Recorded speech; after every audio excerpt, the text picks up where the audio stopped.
Very good morning, students. As a part of Unit 2, Wit and Humor, we have already gone through an excellent one act play, Dear Departed. In continuation of the humorous experience, we have here under Reading C, one of the collection of the stories, and exclusively it is the native Telugu story, The Brave Part. The story obviously may not be that new for us, and probably in our childhood, grannies might have told you this. For the purpose of the story given here, we can make use in a different way in transforming the story into a script and vice versa. So we can make use of this tool of humorous story in different ways. Anyhow, first of all, let us go through this. Margaret Seek has chosen a very well-known Indian folk tale for retelling in English. Actually, the story is of Telugu origin. As a part of English language, it is translated into English and given for us. Children and adults alike are fond of folk tales, which are often amusing and sometimes instructive. So, folk stories are always very much interesting. So there would be a familiar hero always fighting against the evil and finally winning over the evil and celebrating. So here we have a story of one potter. The setting of the story is the surroundings of the potter's hut. It was dark, thick black clouds covered the evening sky. The thunder roared and the strong wind shook the branches and the leaves of the trees in the forest. Pit pat, pit drops of rain fell. Then the lightning flashed and split the black sky with its blinding light. Soon it was raining heavily. So one thing we do understand here, the rain is described here as pit, part, pit, something like this. And when it is a clock, we use the word tick tock. When it is a knocking of the door, tuck, tuck, tuck, something. All this is called onomatopoeia in English language. How you have in Telugu language alankaram. Just like this, in English it is called figure of speech, onomatopoeia. And when we use the exact sound representing something, that is called onomatopoeia. So it was about to rain. The rain drizzle started. That was the setting. And it was so heavy and cloudy. An old tiger ran through the rain looking for shelter. He was wet and cold and his cave was far away. While hurrying to his shelter, he saw an old hut. With a sigh of relief, the tiger crawled under the thatched roof and lay down by the door. Except for the sound of the rain, all was quiet. Before he could nod off, however, he heard something heavy being dragged inside the hut. This was followed by a voice of a woman. So, let us imagine it was the hut of the potter, which is adjacent to a forest, and a tiger, which has come on its prey, happened to take shelter in the front veranda of the hut, and meantime, the lady potter opened the door, and she was talking. Oh, how horrible this leak is, she complained. How terrible, I would rather meet a tiger in the forest than have this leak in my house. So, as it was an old hut, and it is drizzling, about to rain, probably the lady potter was thinking about a leak in the sense, a small hole in the roof where the water or the rain is directly falling into the hut. And she was talking about it, and it is always better facing a tiger rather than a leak. But tiger felt in different way. A leak, the tiger thought. What is a leak? It must be very dangerous and strong. But the woman would not be more frightened of the leak than of me. Am I not rightly called the king of the forest? Aren't they all afraid of me? I wonder what a leak looks like. So it was all the imagination in the mind of the tiger.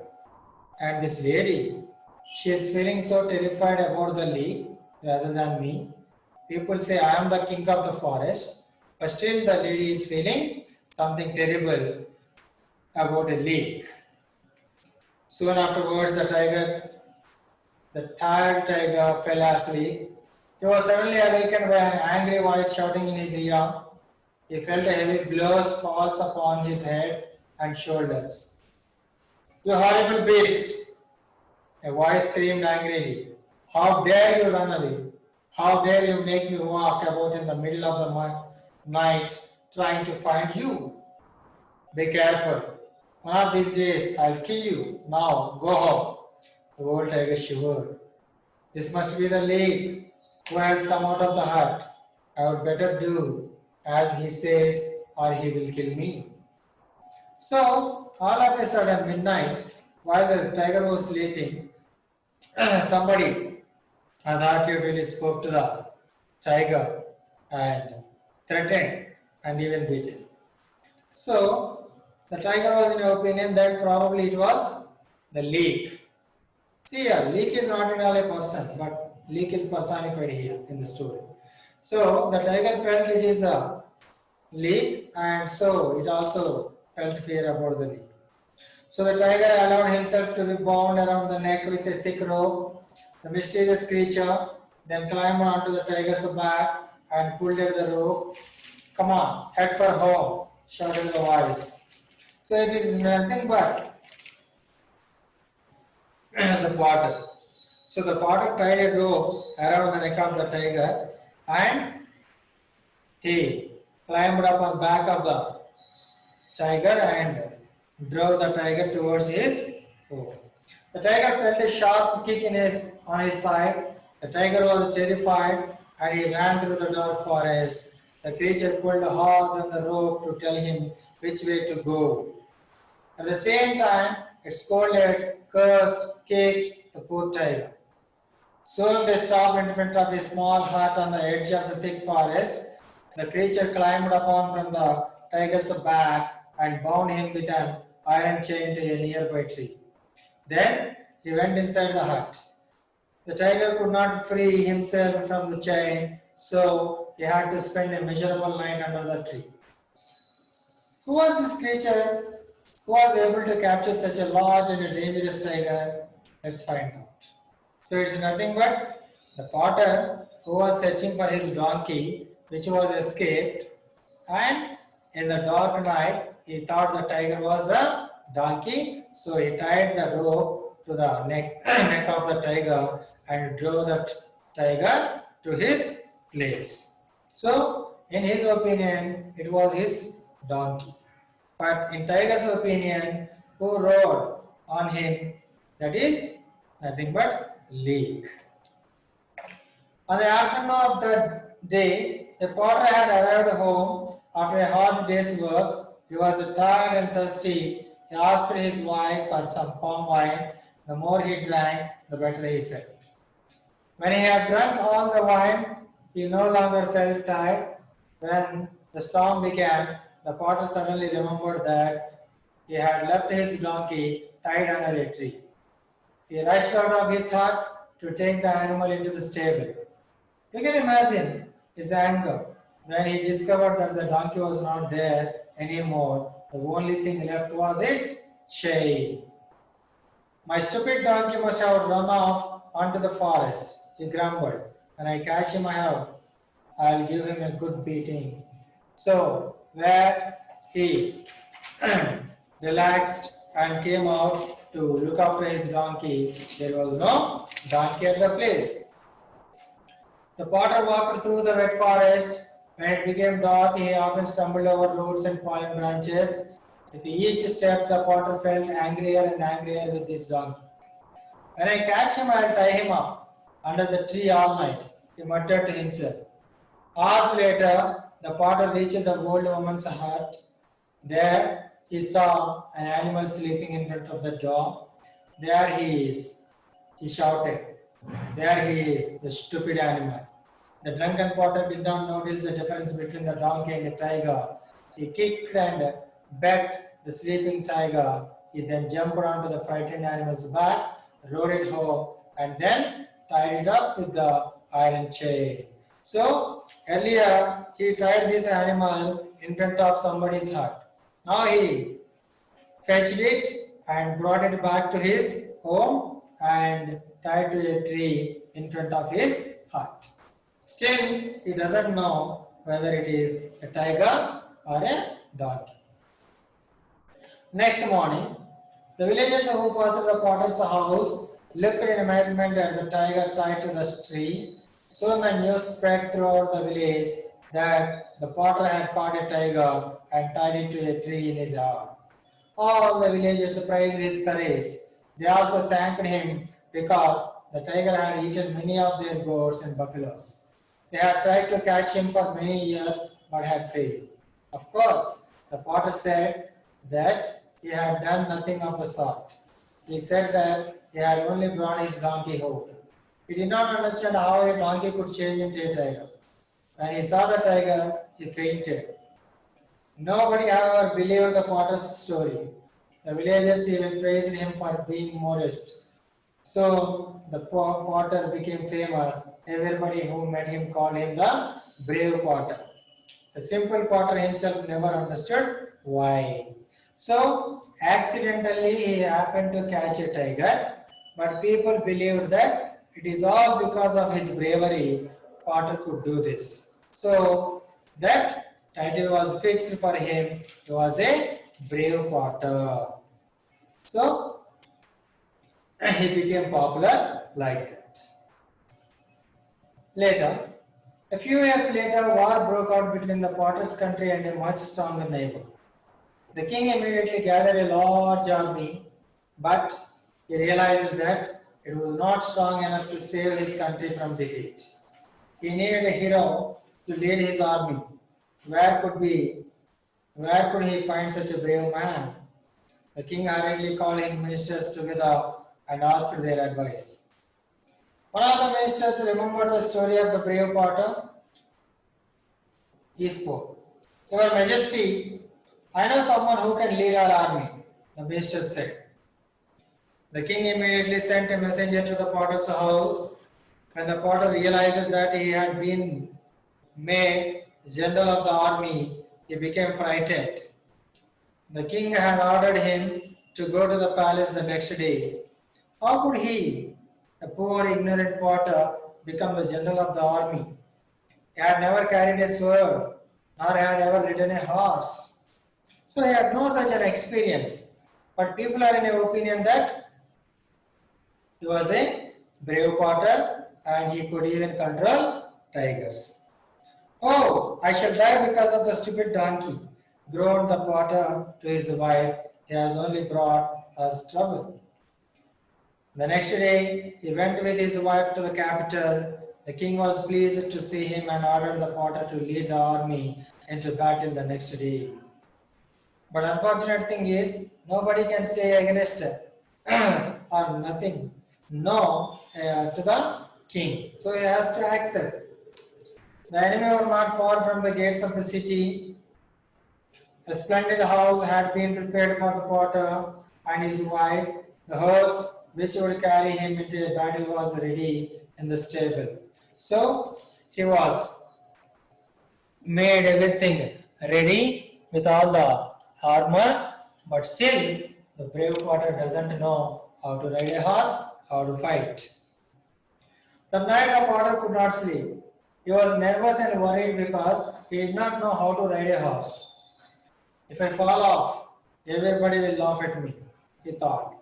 I'll get up very early tomorrow and practice riding the horse. So he wanted to make some preparatory work of horse riding. At dawn, the Potter woke up his wife and they went to the stable. They saw the beautiful black horse ready for its new master. Oh, how tall he is, sighed the potter. I shall never be able to climb onto his back. Put this bench beside him, said his wife, and use it as a step. So he could find some plan to climb up on the back of the horse. So with the help of a stool, he could ride up. Even with the help of the bench, the potter had much difficulty climbing onto the horse's back. When he was finally seated, he found that the saddle was very slippery.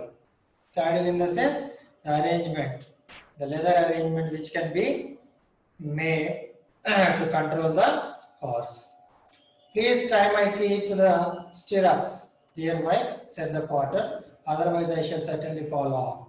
So almost he asked his wife to pack himself to the back of the horse. By any chance he need not fall down while the horse is riding. His wife found some rope and bound her husband's feet tightly to the stirrups. She then passed the rope underneath the horse and tied the two stirrups together. She also passed a length of rope around the potter's waist and tied him to the saddle. So almost he was back to the back of the tiger. By any chance, he cannot fall down. Now please tie my hands to his neck, said the potter. Meanwhile, the big black horse was impatiently pawing his hooves on the ground. When the potter's wife tried to pass another rope around its neck, the horse suddenly jumped free. It galloped out of the stable with the potter hanging like a sack of rice on its back. So he was not riding actually. The horse is carrying the body of potter on its back. Only the ropes kept him from crashing to the ground. The potter held tightly to the horse's neck and prayed to all the gods to save his life. After galloping through the quiet streets, the horse crashed through the city gates and raced across the open fields. It leapt over fences and streams and began to head for the enemy's camp. Oh, it didn't stop. It ran towards the enemy camp, which was camped in the outskirts of the state. When the potter realized where they were going, he tried harder than ever to stop the horse. He pulled wildly on the reins, but it was no use. The horse galloped on. So the horse was out of control, and it was running and running and running and towards the enemy camp. So somehow the brave potter wanted to stop the horse, but he could not do it. When they passed a young tree, the potter grabbed a branch, but the horse did not stop. Instead, the tree was pulled out of the ground. A sentry from the enemy camp saw the potter galloping towards the camp with a tree in one hand and his reins in the other. That must be the general who captured a tiger with his bare hands, he thought. Now he has uprooted a tree with only one hand. He is not an ordinary man, he is a saint. Run, run, save yourselves. The famous tiger general is coming at the head of the large army to attack us. He has the strength of a saint. He has uprooted the tree with one hand. So this is also another accidental thing. He wanted to stop the horse. By that, he happened to catch hold of a young branch of a tree. But fortunately, the tree is pulled out of the soil and he carried the tree along with him. And the horse is running towards the army camp. So the sentry at the army camp observed this. Oh, this great man who controlled the tiger with the bare hand is running towards us. So it is better to escape. The frightened soldiers fled. Their king was left by himself in his tent. Hurriedly he wrote a letter begging for peace and apologizing for attacking the country. He left this letter in the tent. Then he jumped on his horse and followed his soldiers. When the potter's black horse reached the deserted camp, it stopped. With shaking hands, the potter untied his feet and fell to the ground. So finally, he could come down. When he looked around, he was surprised to find the camp empty. He looked in the king's tent and found the letter. The puzzled potter walked back to the city with the letter in his pocket. He went to his wife and gave her the letter. So, accidentally, the brave potter was identified as a great hero, as commander, and the enemy escaped and begging a pardon in the form of a letter. Dear wife, never in my life will I ride a horse again. Please take this letter to our king and tell him that the enemy has run away. I am going to bed. His wife ran towards the palace with the letter. When the king read the letter, he was full of praise for his news and wealth. So nobody could understand what happened. But this is what the luck the brave potter had. He asked the potter's wife where her husband was. My husband is tired, Your Majesty. The servants have put him to bed, answered the wife respectfully. Let him rest today. Tell him to come tomorrow to receive his reward, the king said. Next morning, the potter went to the king's palace. He left the black horse in the stable and walked to the palace with his wife. The streets were filled with cheering crowds. They had all heard about his brave action. Look how humble he is, they said to each other. Any other man would ride to the palace on a horse, but he is walking like an ordinary man. He is truly a humble and brave man. So people were in this opinion. But actually, he was not aware of horse riding. The king rewarded the potter so well that he did not need to work again. The country was peaceful for the rest of his life, and the potter never rode a horse again. So, this is about a humorous story about an innocent potter becoming too brave with his little task, which he had not done with any of the consciousness. So, please go through the comprehension and make it answer and do as usual. Okay? Thank you, children.